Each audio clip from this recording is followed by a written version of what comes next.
तो मैं 15वां मंत्र बता रहा था, जिसमें परमेश्वर की विशेषता को बताया गया है कि वो परमेश्वर कैसा है। बोले अशब्दम, अशब्दम माने शब्द से रहित। अस्पर्शम, म से अ निकल जाएगा, अस्पर्शम माने स्पर्श से रहित। फिर म से अ निकल जाएगा तो अरूपम, रूप से रहित। सब में नए नए तत्पुरुष समास है। फिर म से अ निकल जाएगा, अव्ययम, व्यय माने होता है नाश, और अव्यय माने नाश नहीं, अर्थात अविनाशी। तो जो हमारे परमेश्वर है वो अविनाशी है। तथा माने वैसा, अरसम, अरसम, रस माने होता है, रस एक तन्मात्रा है, और हमारे जो परमेश्वर है वो रस तन्मात्राओं से भी भिन्न है। और नित्यम, नित्यम माने नित्य है, समय द्वितीय एक वचन लगा हुआ है।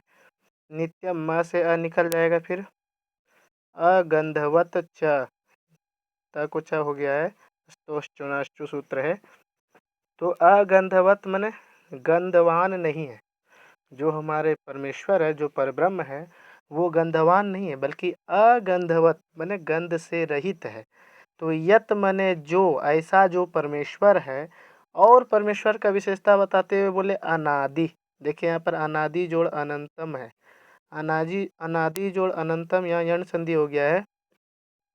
अनादि में ना हमारे परमेश्वर का ना तो कोई आदि है और ना ही अनंतम। अंत माने अंत, लेकिन अनंतम है माने अंत नहीं।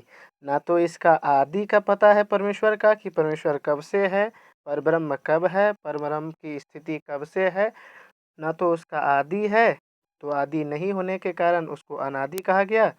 और अनंत मन, इस परमेश्वर का अंत कब होगा ऐसा नहीं है मालूम, इसीलिए इसको अनंत कहा जाता है। और बोले महतः परम, महान से भी परम। महत मन महतः षष्ठी एक वचन और पंचमी एक वचन में भी बनेगा, जैसे जगतः बनता है। तो महान से भी, महान महंतो महंतः ऐसे रूप बनता है। महान से भी परह मने बड़े, महान से भी महान है हमारे परमेश्वर। और ध्रुवम, ध्रुवम माना इसकी जो स्थिति है, इसका जो समय है वो निश्चित नहीं है, इसका समय बहुत ही अत्यंत है।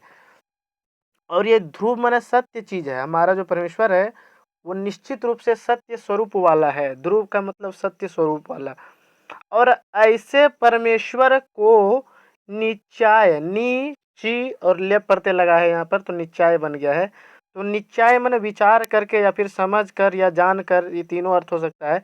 तो इस परमेश्वर को जानकर, तत् माने उस परमेश्वर को जानकर व्यक्ति क्या करता है। बोले मृत्यु मुखात प्रमुच्यते, मृत्यु के मुख से प्रमुच्यते माने छूट जाता है। मुच धातु माने छूटना होता है, पर उपसर्ग है, लट लकार प्रथम पुरुष एक वचन में बना है, आत्मनेपदी का रूप है। तो मृत्यु के मुख से छूट जाता है। जो इस संसार में व्यक्ति का बंधन और मरण, जन्म और मरण जो है, ये जो बंधन है जन्म और मरण का, इससे व्यक्ति मुक्त हो जाता है और वो ब्रह्मलोक पहुंच जाता है। सिंपल भाषा में समझिए कि जो यहाँ अशब्दम है, अस्पर्शम है, अरूपम है, अव्ययम है, अरसम है, नित्यम है, अगंधवत है, अनादि है, अनंतम है, ये सभी हमारे परमेश्वर के लिए कहा गया है। और सब जो है परमेश्वर की विशेषता होने के कारण सब में द्वितीय लगा, और महतः परम में भी द्वितीय लगा है, और ध्रुवम। ऐसे परमेश्वर को जानकर व्यक्ति जो है मृत्यु के मुख से छूट जाता है। और तत् माने उस परमेश्वर को जानकर, जो ऐसा ऐसा है, इस परमेश्वर को जानकर व्यक्ति मृत्यु के मुख से छूट जाता है। तो ये था इसका 15वां मंत्र। तो इसका 16वां मंत्र देखिए क्या है।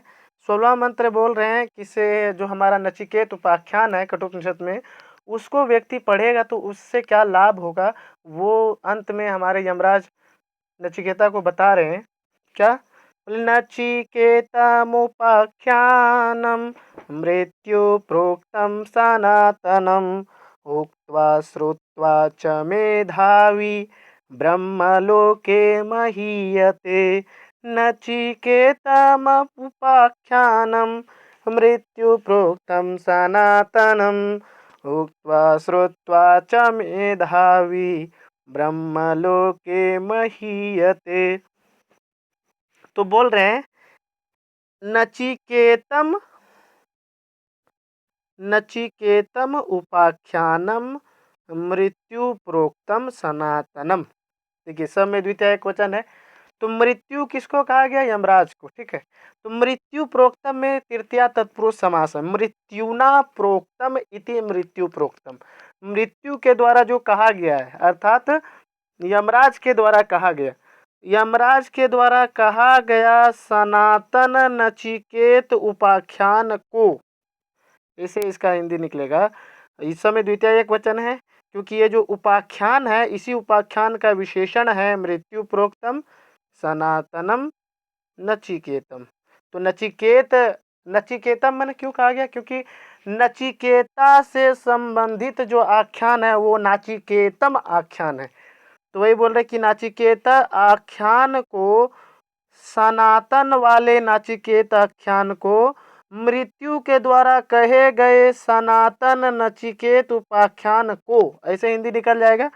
तो अब उसको क्या, तो आगे बोल रहे हैं कि उसको अगर दी कोई आदमी उक्तवा, बच धातु माने होता है बोलना, उक्तवा उसमें अक्तवा प्रत्यय लगा है, बोलकर, उसको बोलकर, या फिर केवल अगर दी उसको कोई श्रवण करता या तो सुनता है, शुरू धातु में त्वा प्रत्यय लगा तो श्रुत्वा बना, या तो उसको सुनकर मेधावी माने जो बुद्धिमान व्यक्ति होगा, मेधा जिसमें होगी, बुद्धि शक्ति जिसमें होगी, वो ब्रह्मलोके महीयते, ब्रह्मलोक में वो पूजित होता है। जो व्यक्ति इस नचिकेत उपाख्यान को सुनता है या फिर जो कहता है, ऐसा बुद्धिमान ब्रह्मलोक में पूजित होता है। यह है इसका 16वां मंत्र। अब इसका 17वां मंत्र देखिए क्या है। यह इमं परमं गुह्यं श्रावयेत् ब्रह्म संसदि प्रयतः श्राद्ध काले वा तदानन्त्याय कल्पते। यह इमं परमं गुह्यं श्रावयेत् ब्रह्म संसदि प्रयतः श्राद्ध काले वा तदानन्त्याय कल्पते, तदान्यन्त्याय कल्पत इति। तो उसी चीज को यहाँ पर दोहरा दिया गया है। देखिए यहाँ पर तदान्यन्त्याय कल्पते, उस चीज को यहाँ तीसरा पद ऐसे ही बना दिया गया है, सिर्फ समझाने के लिए कि ये है। तो देखिए क्या है, यह यहाँ पर विसर्ग था, विसर्ग को लोप हो गया बाद में स्वर आने के कारण। ठीक है, तो यह माने जो, अर्थात क्या, जो मनुष्य, जो मनुष्य इमम परमम गुह्यम, इस परम गुफा रूपी, इस परम गुफा रूपी जो प्रसंग है, जो नचिकेत विद्या बताया गया यमराज के द्वारा नचिकेता को, वो गुफा रूपी विद्या है। तो उसीलिए बोल रहा है कि जो परम गुह्यम है, परम गुफा रूपी विद्या है, उसको यह मन जो व्यक्ति श्रावेत मन सुनावे, श्रावेत कैसे, देखिए शुरू धातु में नीच प्रत्यय लगाएं तो श्राव बन गया, और फिर श्रावेत विधिलिंग लकार प्रथम पुरुष एक वचन में बनेगा, जैसे पठेत पठेताम पठेयुः ऐसे बनता है। इमं परमम गुह्यम, ये गुह्यम का दोनों विशेषण है। इस परम गुह्य को, इस परम गुफा में छिपे हुए विद्या को, यह मन जो व्यक्ति श्रावयेत सुनावे। अब सुनावे कहाँ सुनाए, तो बोल रहे ब्रह्म संसदी, ब्रह्म संसदी, ब्रह्म संसद सप्तमी क्वेश्चन में ब्रह्म संसदी बना। ठीक है, तो ब्रह्म संसदी मैंने ब्रह्म के संसद में, ब्रह्म मैंने ब्राह्मण, तो ब्राह्मणों के संसद मने सभा में, या संसदी जैसे जगती बनता है सप्तमी में, तो ब्राह्मणों के सभा में यह मने जो व्यक्ति इस परम गुह्य को सुनाता है, परम गुफा रूपी विद्या को सुनाता है, वह जो है क्या हो, उसका प्रयोजन क्या है। या फिर एक चीज और बताया, या फिर श्राद्ध काले, या फिर श्राद्ध काल में सुनाता है।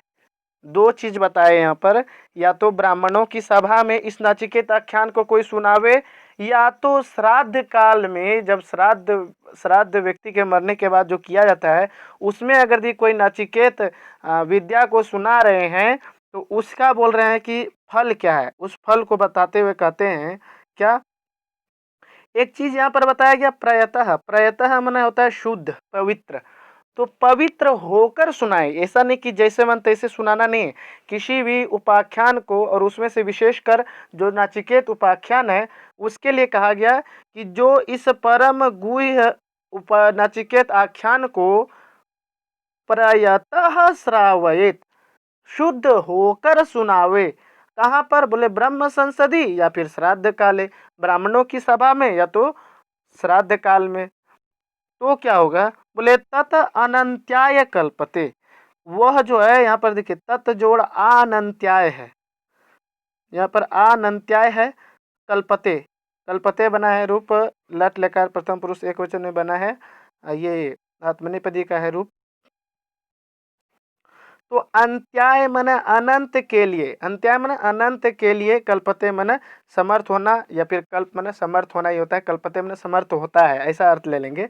तो तत् माने वह माने जो काम है, जो ब्रह्म का उपदेश सुनाने वाले ब्राह्मणों की सभा में इस पर्व नचिकेता उपाख्यान को सुनाने वाला जो उपदेश है, वही तत् माने वह अनंत्याय कल्पते, वह अनंत फलों को देने वाला होता है। माने ये जो नचिकेत उपाख्यान को अगर कोई सुनाता है तो अनंत होने में समर्थ होता है। मैं अनंत हमारा है अविनाशी परमेश्वर, उस अनंत के लिए कोई आदमी कल्पते में समर्थ होता है। अगर भी कोई ब्राह्मण की सभा में या फिर श्राद्ध काल में शुद्ध होकर इस परम गुह्य नचिकेत विद्या को या फिर नचिकेत आख्यान को सुनाता है कोई, तो तत् अनंत्याय कल्पते, वह जो है व्यक्ति क्या होता है? अनंत्याय माना अनंत होने में जो अविनाशी परमेश्वर है, उस अनंत अविनाशी परमेश्वर में विलीन होने में कल्पते माने समर्थ होता है। ठीक है, वो अर्थात उस ब्रह्म में मिल जाने में उसको योग्यता प्राप्त हो जाती है जो ऐसा काम करता है। तो ये था इसका 17वां मंत्र और यहीं पर ये समाप्त हो जाता है। एक बार शुरू से 15 से देख लेते हैं थोड़ा सा क्या है। यहाँ पर देखिए, यहाँ पर बताया गया परमेश्वर कैसा है और उस परमेश्वर को पा करके व्यक्ति क्या कर सकता है, मृत्यु के मुख से छूट जाता है। 15वां श्लोक में ये बताया। 16वां मंत्र में हम देख रहे हैं क्या बताया कि नचिकेत आख्यान का फल बताया कि जो भी व्यक्ति मृत्यु के द्वारा कहा गया ये नचिकेत आख्यान को, सनातन नचिकेत आख्यान को सुनता है या फिर बोलता है, ऐसा बुद्धिमान ब्रह्मलोक में पूजित होगा। फिर 17वां में भी उसी का विशेषता बताया कि जो व्यक्ति सुनाएगा इस परम गुह्य को, वो भी ब्राह्मणों की सभा में या श्राद्ध काल में शुद्ध होकर सुनाएगा, तो वह जो है अनंत के लिए समर्थ हो जाएगा। अनंत हमारा परमेश्वर है, तो उस परमेश्वर के लिए, उस परमेश्वर में विलीन होने के लिए समर्थ हो जाएगा। ये था इसका 17वां मंत्र और यहीं पर इसका तृतीय बलि समाप्त हो जाता है। यहीं पर इसका तृतीय बलि समाप्त हो जाता है। अब क्या है, इसके बाद मैं इसका द्वितीय अध्याय को शुरू करूँगा अगले वीडियो में। आज के लिए बस इतना ही। आपको कैसा लगा वीडियो अच्छी लगी हो तो वीडियो को लाइक करें, कमेंट करें और जिसने अभी तक चैनल को सब्सक्राइब नहीं किया है कृपया हमारे चैनल को सब्सक्राइब करें। आज के लिए बस इतना ही। धन्यवाद।